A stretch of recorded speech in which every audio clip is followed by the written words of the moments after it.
there, it's Matt from Cheltenham UK Philosophers. The sun is shining today, it's beautiful, there's blue sky, almost unbroken, and I'm sort of sat here in Cheltenham, the living room, and I thought I'd do a talk about education. Okay, so usual sort of proviso up front, no expert, I'm not, I haven't written or published anything on education. I haven't studied it sort of formally, really. But I've studied it sort of almost anthropologically in a sense because I've received quite a bit, right? So obviously I went to secondary school, into middle school, primary school.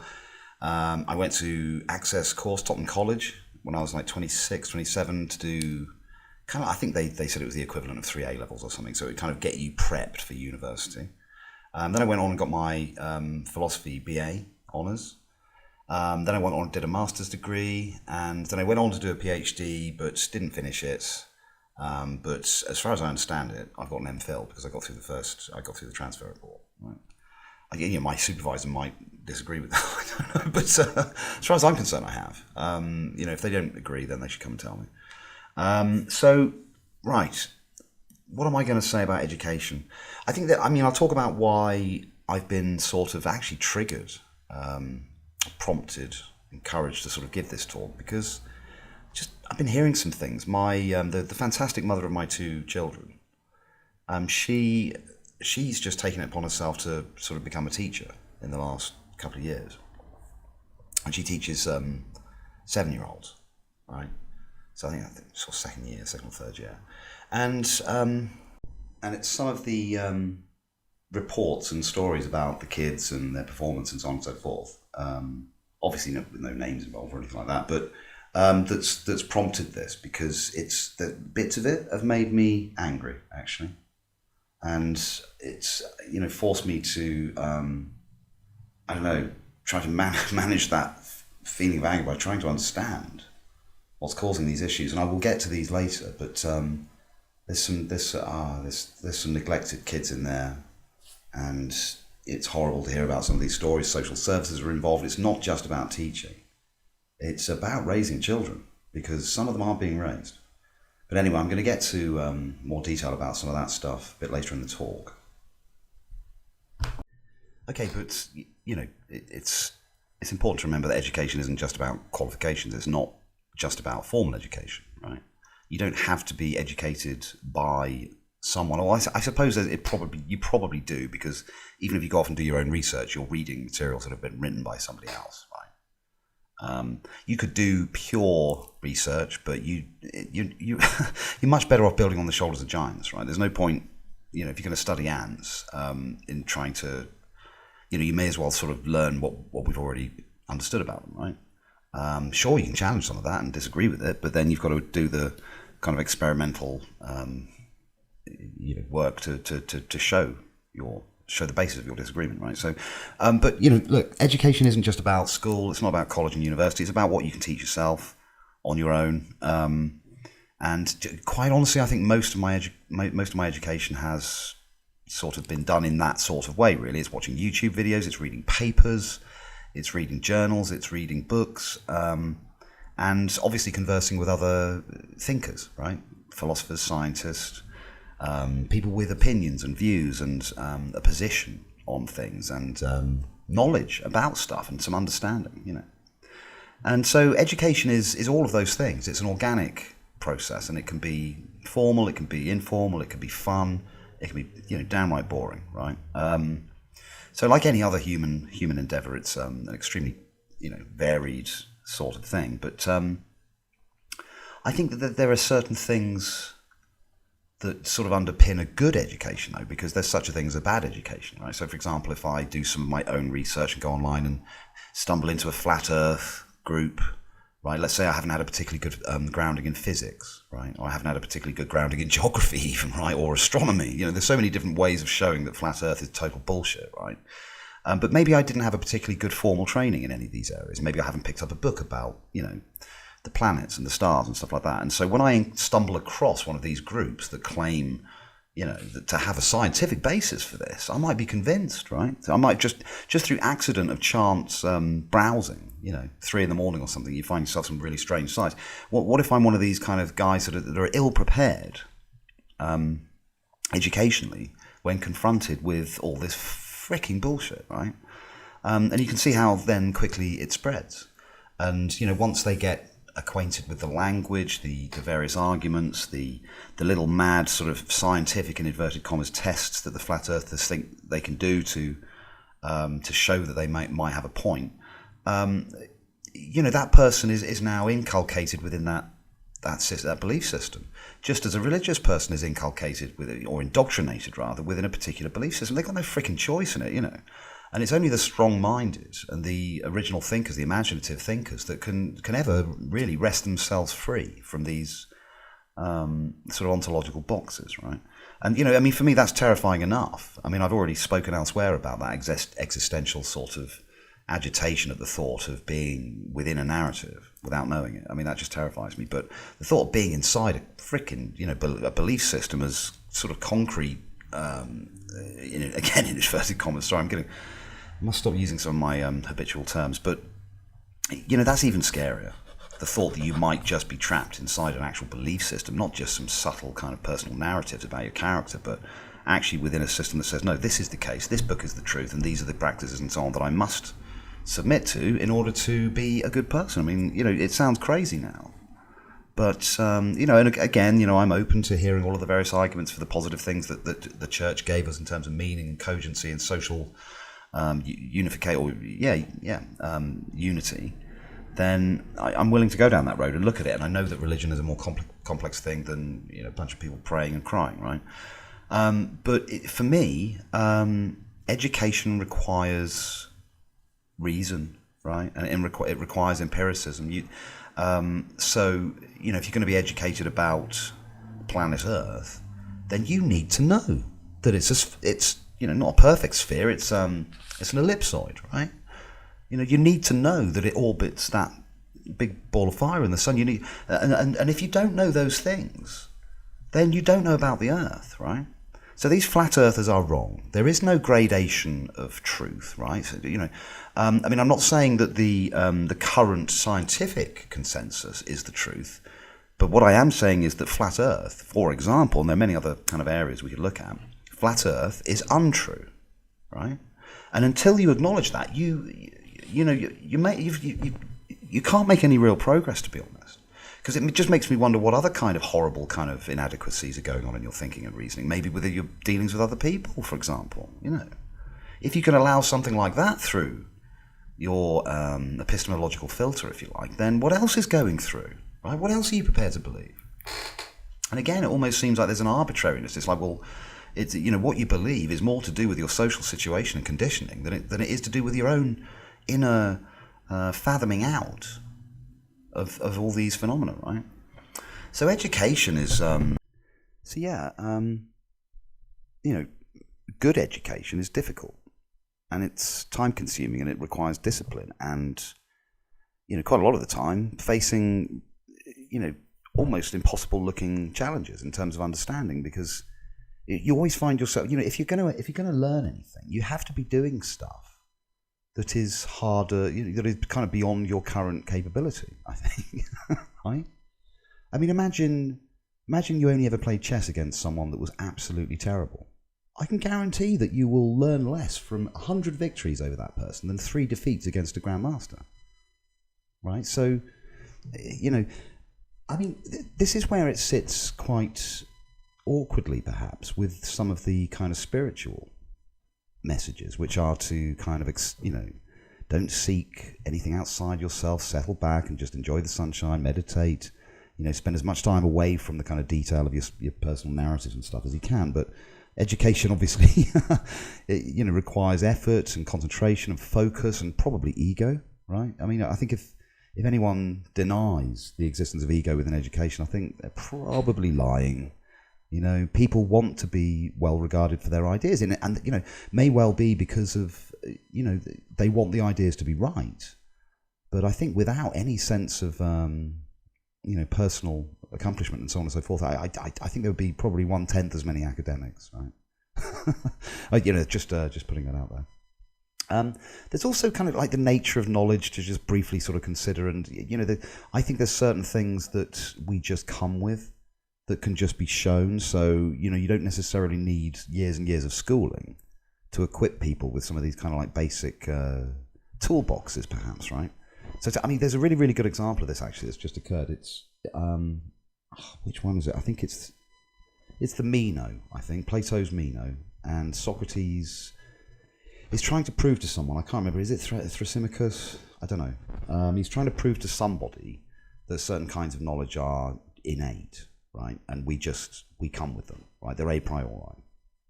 And to sort of demonstrate that, I think there's like a slave boy nearby, right? Unfortunate, given the current sort of modern perspective, but hey, this is where we are. And this slave boy had no kind of aristocratic education. He had no training in mathematics or probably even languages. Well, maybe he has some languages. But Socrates manages to show, and I won't go into the utter detail here because I can't quite remember it, to be honest. But he shows by diagrammatically, by drawing in the sand, that this slave boy knows Pythagoras' theorem. And this is just, he goes through kind of a sort of like a dialogue with him, and he establishes what the boy kind of does know, just in innate sorts of things, and he gets things like larger, smaller halves and things like that. I think he gets some basics like that, and he manages to show him Thrasymachus, whoever it was, that this boy innately knew Pythagoras' theorem, right? Just from the kind of like logic building blocks that he already had. Yeah, sort of a priori knowledge, as Kant might put it. And that's kind of, that's staggering. If that really happened, whether that really happened and whether it can really happen, I don't know. But the message is there that education isn't just about putting new stuff in my brain. It's about exposing the stuff that's already there, right? Which we all possess. And, there's something beautiful about that. There's a sort of great leveler about that. That whatever you say about somebody's IQ or their income or their lifestyle, every single one of us does logic. We're all experts at logic. If you can speak the English language, you're a freaking expert at logic, right? And, computers still don't, they might be able to statistically, come up with the most likely sentences and so on and so forth for the cost of power that it might, to like California for 10 years or something, right? But humans could just do that for free, right? So we, for starters, there's something here that says we should all be extremely proud of ourselves and what nature has accomplished through producing these bipedal primates who somehow can do language, right? And even Chomsky can't explain that. And he, if you ask him personally, he will say, yeah, that's probably one of the remaining mysteries for him. After all his years of study, linguistics and everything else, he can't really give us an account of how humans can do language. He might give us or perhaps why. He can show how we do it mechanically with his verb phrases, noun phrases, all that stuff. The universal grammar, right? Which Chomsky has shown is shared by all people. And actually, if in a horrible situation, if kids are left to their own devices, they will develop a pidgin language, if you like, or some kind of language that's that mirrors those same structures that someone with 5 degrees, right, in English would use, right? So whether you're a 3-year-old kid crawling around on the ground, you still have noun phrases, verb phrases, and so on and so forth. So so there's education, right? So there's something universal in all of us that kind of just needs to be shown, right? And that's where good teachers come in. Socrates was clearly a good teacher for that boy in that case, That boy now go away and can do trigonometry. And maybe show some other people and so on. So it's about that, but it's also about the acquisition of complex ideas and sort of structures and compounds of these more atomic bits of a priori knowledge, right? So, knowing about Pythagoras' theorem is very different to knowing about, the French Revolution. Which has loads more subtleties and context, and narrative and emotion, for example. So knowledge and education is about these compounds of atomic sort of bits of understanding, if you like.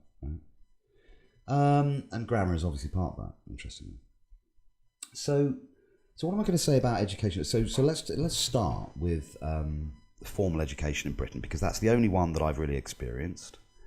But I suspect it compares fairly, similarly with foreign systems. So what I gather, it's probably quite similar. Right. So yeah, let's go all the way back to what I opened with here, which was concerning the experiences of a recent teacher, right? So someone who's just recently gone into the game in the last couple of years, right? And I've been hearing some pretty shocking stories, really, about kids that come in smelling of marijuana every day, right? Kids that don't seem sort of washed, and kids that have had seemingly no training with things like reading or writing, and so on and so forth. And some kids coming from some really troubled households where they have to look after their own babies and things like that because their parents are so irresponsible, right? And this got me thinking about talks some ideas within talks I've given before, actually, about community and tribes and the changes in our social behaviours and so on and so forth. And I think it's fairly well understood. Perhaps, I don't know, correct me if I'm wrong. Again, I'm no expert in this stuff. I'm not an anthropologist. I'm not a historian. But, I've read a bit, right? And I think it's almost accepted that humans spend a hell of a lot of time being nomadic, right? So you might say that some of these existing nomads are kind of real, true ancestors in terms of their heritage, right, and tradition. I think it's been accepted that, possibly even shown, that parental lineage was not that clear, right? Because the younger folk, the able-bodied, would go out and hunt and get themselves into all sorts of mischief, as you can imagine, and babies would be born, but they'd be raised by the clan, right? So they'd be raised by the sort of the elders, the older folk who couldn't run around anymore and hunting gazelle and stuff, right? Or moose or deer or whatever, reindeer. And so, babies weren't owned by nuclear families. They weren't owned by couples. They weren't the property, if you like, of just a couple of people. They were the property of the clan, of the tribe, right? That might be 30, 40, 50 strong, right? And, and this kind of made sense for them. I'm not suggesting this necessarily. I'm not saying we should go back to this model, right? I'm just saying that, I think it's fairly well received fact that this was the case. And, human bodies and minds and brains spent an awful long time doing these sorts of things, right? And I've often said that, the sort of modern society is so radically removed from that. And ever since the agricultural revolution and settlements and security and armies and so on and so forth, and also leading to things like, decadent sort of layabout lifestyles where people get sick really just through inactivity because their body's expecting to walk, right? And so I've talked about that, and I have ranted a bit about it and thought, maybe some sort of archaic sort of revolution or, might be a good thing, but, at least to a degree. But, I'm now sort of just looking at modern society thinking, well, you know what, really? Has anything really changed? Because we just upscaled, right? We've upscaled the clan, and the authorities, the state or the tribe, does look after the kids, right? Because every single one of our children in this country, apart from the homeschool children, they get up probably about 7 o'clock in the morning and go to school for about 8:30, 9 o'clock, yeah? And then they get home at about 5 o'clock, and in most households, both parents work. They do their own thing. They go off and hunt gazelle and gather berries and fungus and so on. Right, and then they come back to their mini clans, which is just them and their nuclear family children, which is how we do things these days through marriage. And it's been suggested elsewhere that marriage is part of some sort of attempt to control sexual access because it democratizes sexual. It means everyone gets a chance to have a partner, whereas in some sort of old-fashioned, maybe sort of clan hierarchy, you might find that chieftains have more than their fair share. Right, so you could look at marriage as a sort of a healthy thing but it doesn't seem to help much because again people just seem to continue on doing the things that the clans used to do. So people still seek out extramarital affairs and beyond, in terms of orgies and group sex and so on and so forth. The swinger scene, and we haven't just settled into this this new plan that smoothly, but that's history takes time, right? But my point is that, in the same way that those young sort of warriors, hunters, gatherers and stuff would be going out and they wouldn't have to deal with their children all day, well, that's kind of what we've done with modern society, right? And so it's the teachers that raise our kids. From what I understand, half these kids, quite a number of these children, this is a deprived area, right? So again, there's the class and income thing. If family's got money, their kids will have a good education. Simple as that. And for me, I find that, I find that to be a form of violence, right? If you really, really think it down, analyse that down to the bare bone situation, that's a form of violence against that innocent child that was randomly launched into a particular family, right? As compared with those kids who are randomly launched, parachuted into, a wealthy family, and thus, receive luxuries and so on and so forth, which I find sickening. And whether you want to call that socialism is up to you. I don't. I just call that human empathy, right? And so, I think what I'm getting around to saying is that we seem to have offloaded. The state can raise the children and educate them and get them, give them a sense of discipline and sort of routine and so on and so forth. But it doesn't have the power to really truly discipline them, right? So, the parents are absolved of any kind of responsibility for kind of properly educating and guiding them, giving them structure and routine, right? And the sort of the role seems to be that in the spare time they try to play with the kids or something and have fun with them and things like that, rather than kind of working with the kids towards a common goal. Interestingly, so individuating humans even within the family setting, right? But anyway, the point I'm getting round to is that I think that it's kind of unfair for these schools to be given the responsibility of raising the kids, but then being denied powers in doing so. So, and I'm not a fan of any form of violence in any situation, but I couldn't help but ask the question earlier. Did she think that occasionally a clip round the ear might help some of these kids? And the thing is, I've had those clips round the ear, and I don't feel harmed by them, to be honest. And I think we've got ourselves into a situation where there was one example where a parent made it clear in front of their child. They said, "Look, this is your teacher punishing you, not me." And she says, "Well, I'll let you have a day off school tomorrow," and all this kind of stuff, sort of provocatively. And how is that helping, right? So there's this, and so I think about education from this point of view, and I think, without the education system, what would happen with these kids? Because some of them are getting raised at school, right? In fact, a hell of a lot of them. So, I suppose my heart goes out to the teachers, really, because I think we've put them in an almost impossible situation. And I once thought that perhaps the noblest profession in this country was nursing, but I think teaching is at least an equal position to that. Because you think about the effort involved in building a model inside your own mind, right, of a room full of 30 kids and their knowledge, their capability, behavioural routines, habits, the direction of travel in terms of all of those metrics, right? How they behave amongst certain other individuals within the group, the group identity itself you've got to manage, like a kind of just a wave of humanity just crashing into you all day that you've got to somehow navigate and set the sails to successfully survive, right?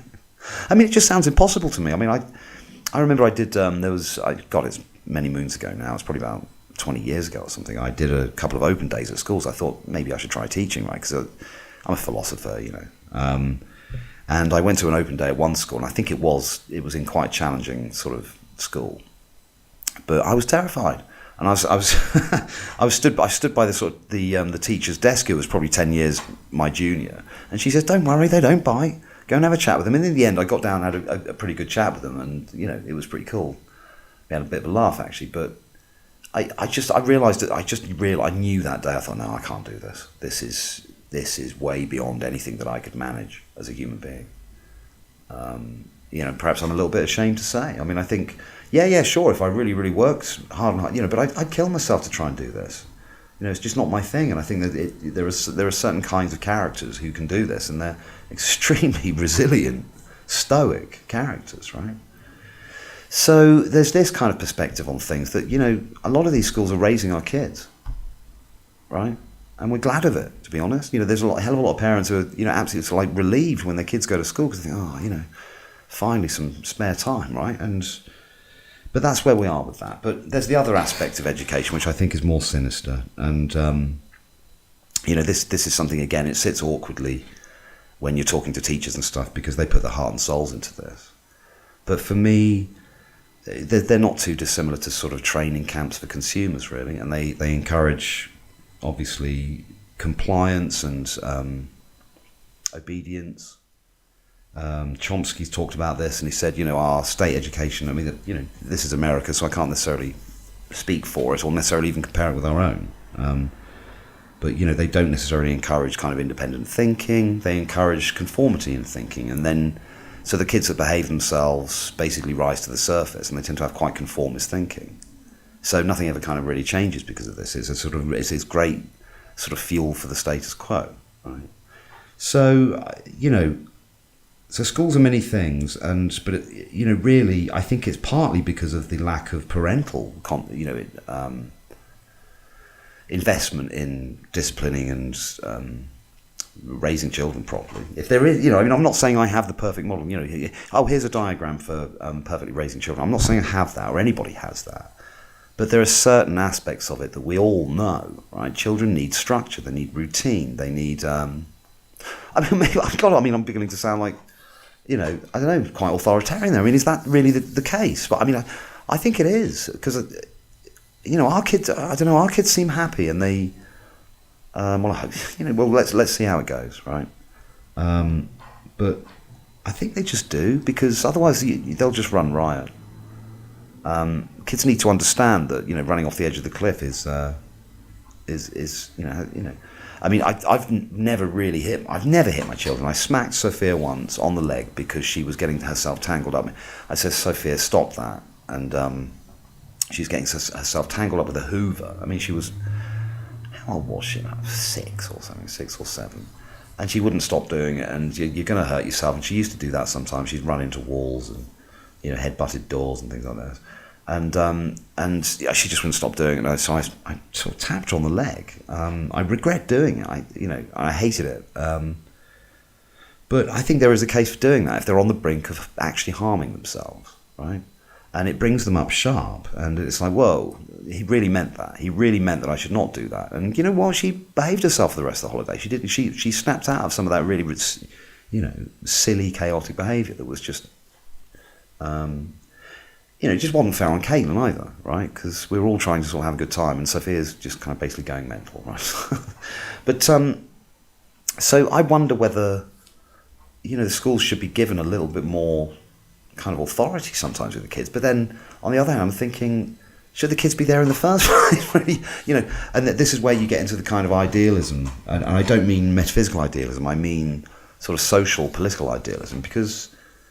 A lot of the countries that have had real success in terms of qualifications as well. So actually, the kind of academic performance of the kids, which a whole other conversation, their performance and so on. A place like Finland, where there's been stories of delaying some of their formal education until they're 7 or 8 or something, and just allow them to play for much longer. Their theory being that play, free play with other children, encourages negotiation, judgment, planning. And kids end up building their own games and with rules and all sorts of stuff. And I remember playing with my girls in exactly the same sort of way. Instead of playing sort of structured games, we'd just kind of invent our own games on the fly, right? Sports, and we'd have new kinds of goals and scoring systems. And if you stand there, if you're moving, you're not allowed to score, or all this kind of stuff. And you just kind of just generate stuff on the fly. And kids are extremely good at doing that. Right, and I was the one who would sort of encourage this to begin with, but then they'd sort of copy me by saying, no, we should do this, we should put a flag there, and you've got to go to the right of the pole before you can backheel it or something, all this crazy stuff. And so in some sense, that's where, that's kind of education, but it's sort of self-education, isn't it? It's on the fly conceptual development, right? And so the Finnish, I think, have found great success in allowing kids to do that. There's always always been this thing about boys as well, and this suggestion, whether it's true or not, but it certainly looks to be the case, that boys don't do as well as girls, right? In these kind of hierarchy, how do I describe these standard classroom scenarios? Blackboard, teacher at the front, discipline, routine, homework. Girls just seem to have more discipline and better behaviour and stuff for that environment, right? I've heard there's been experiments done with boys, let them play out in the woods and then say write about it, right? And they do much better in situations like that where they've got some context and meaning. They've had some competitions and someone's got hurt. They've grazed their knees, they've climbed some trees, they've had a fight, and then there's been a whole drama and everyone's hugged and cried and said sorry and gone home, and and it's kind of they come back and write these fantastic stories, war stories of what's been going on, or they've played war, or whatever it is. And boys seem to really prosper with that kind of approach, from what I've heard, right?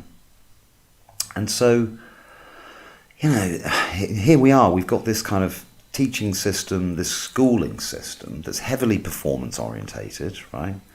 So, like it or not, it treats those pupils as units, performance units, right? With attendance ratios, behavioural ratings, obviously exam result ratings, standard deviations, normal distributions, they're graphing the whole goddamn thing, right? And so the teacher, that trickles down to the teachers, who then have to tick certain boxes and be assessed and measured and weighed and so on and so forth. And I think that, some of that just has to be there, right? It has to be there to safeguard the children's education, right? I get that. But I think it's gone a little bit mad when you end up, with league tables and so on and so forth. I suppose you're just inevitably going to get league tables, though, if you're running these kinds of formal assessments. So are the league tables there because we're safeguarding the children, so anything at the bottom needs to be improved? Or are they there because we're obsessing about school performance? And also there's a bit of, parental selection about where kids want to go. And it shows up the so-called the better, the posh schools as being better as well, because, of course, they get the best grades, right? So again, it's kind of, there's a class element to this. There's some measure against, the creme de la creme, and that's the top of the hierarchy. So in some sense, being definitive of what is the best, right? So, this is complex stuff, right? But my upshot is, I think there's a few things I want to say here. Is that, number one, education needs to happen at home, and I don't know why. I mean, I think there's a dumbing down of this country. And whether that's something to do with addiction to technology, gaming, I don't know, fucking internet, TV, whatever it is. Fatty food, sugar, salt, everyone's being kind of bombarded with these kind of ridiculous diets, both mentally and physically. Laziness, obesity, people like lounging around, not being productive with their time, and so on and so forth. Because the benefits system, that's another aspect of this. I mean, for me, I think just universal income. Just get it done. Get everyone on a freaking universal income. Let them do what they want with it, right? So that allows them to provide a minimum standard. Maybe a certain amount of it has to be, like 80% of it has to go on rent, or 50%. But yeah, I think we should do that. But at the same time, these kind of these people not doing stuff with their life, it just saddens me. It saddens me for them. It upsets me for them, right? And I don't know how they got into that situation. I'm not blaming them, but they're in that situation. I want to see them out of that situation. I want just ordinary folk on the street to sort of kind of wake up a little bit and say, there's this world of science and philosophy and education and growth and spiritual and personal development and so on. I could just do something other than,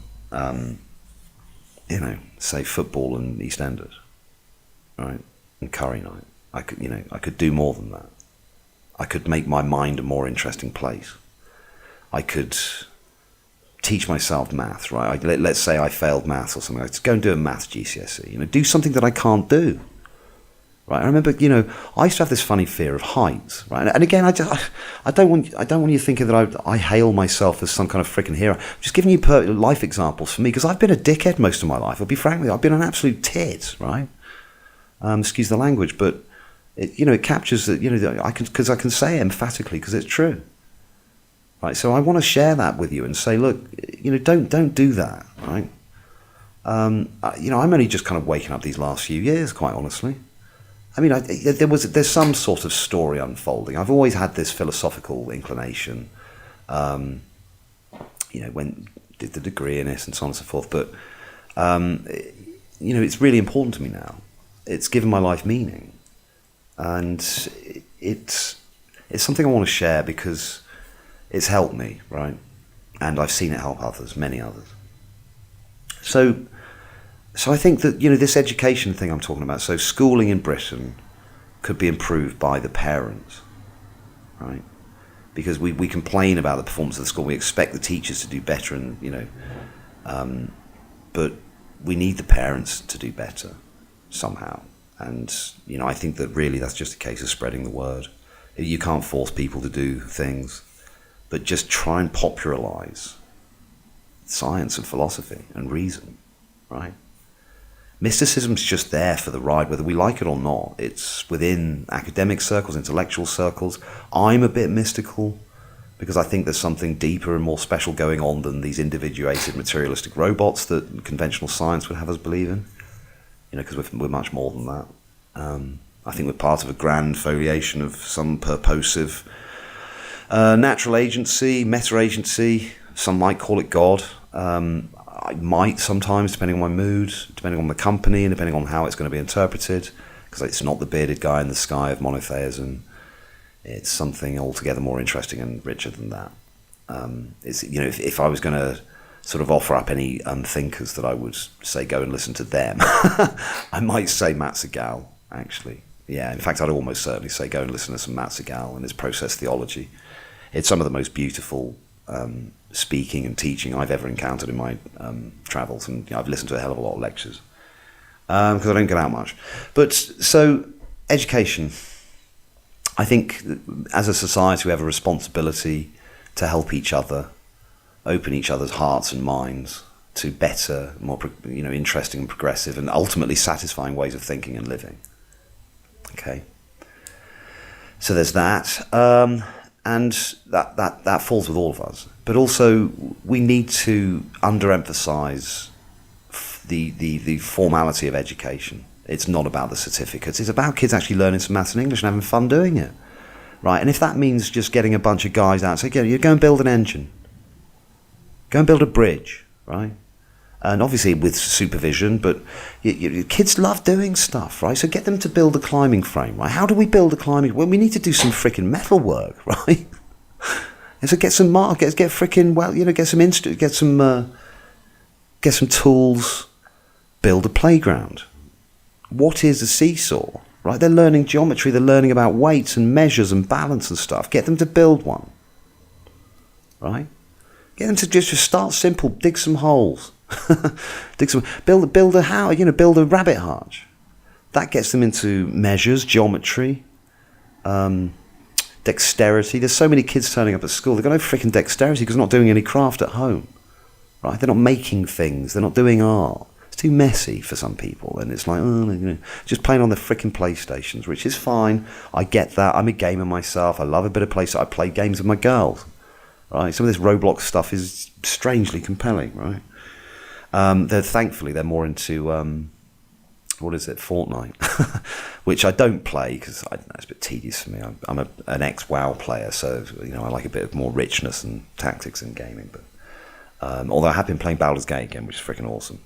That's D&D really, D&D for the lazy ones who can't be bothered with pens and paper.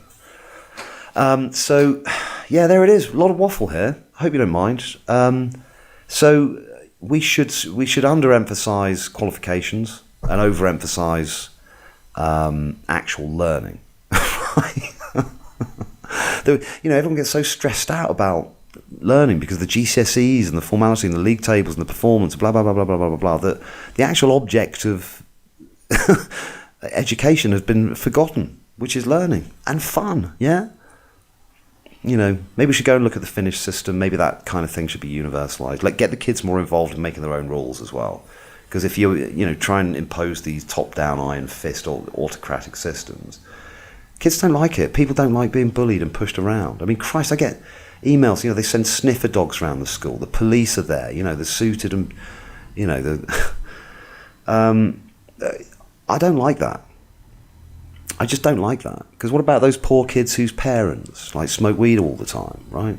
And those kids have got into weed, and they might have a little bit of weed in their bag, right? All this, horribly dangerous kind of like freaking, this chemical that, funnily enough, mankind has been cultivating for about 35,000 years, right? Hence its multiplicity of functionality, right? Anyway, I think that's possibly enough here, but there's some thoughts there on education. I'm probably going to do a follow-up, and I love you all. Take care. Bye.